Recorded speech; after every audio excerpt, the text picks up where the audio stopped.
Friends, இன்னைக்கு நம்ம வீட்டில் தலைக்கறி குழம்பு எப்படி வைக்கிறேன்னு பார்க்கலாம் வாங்க. தலைக்கறி வாங்கிட்டு வந்து மாமா காலையில் வாங்கிட்டு வந்து அலசி எடுத்து வச்சாச்சு.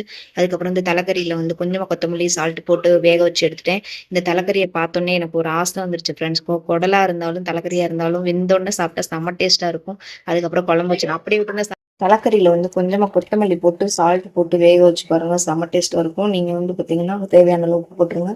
அது சூப்பாக கூட நம்ம குடிச்சுக்கலாம். நல்லா வெந்துருச்சு. நம்ம வந்து குழம்பு வைக்க ஆரம்பிச்சிருக்கோம். குழம்பு சுவையான மட்டன் தலைக்கறி தான் எடுத்துக்குவோம். தலைக்கறி குழம்பு நல்லா இருக்கா? தலைக்கறி குழம்பு.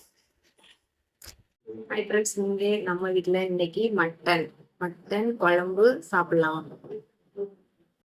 நீ சாப்பிட்டியா? ஏன் சாப்பிடல? ஏன் சாப்பிடல? சாப்பிட்டுட்டு சாப்பிடலன்னு போய் சொல்லுவியா?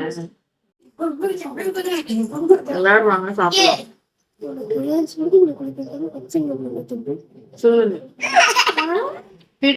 அதனால விளையாண்டுக்கிட்டு இருக்காரு. அக்காவும் நம்பி விளையாண்டுக்கிட்டு இருக்காங்க.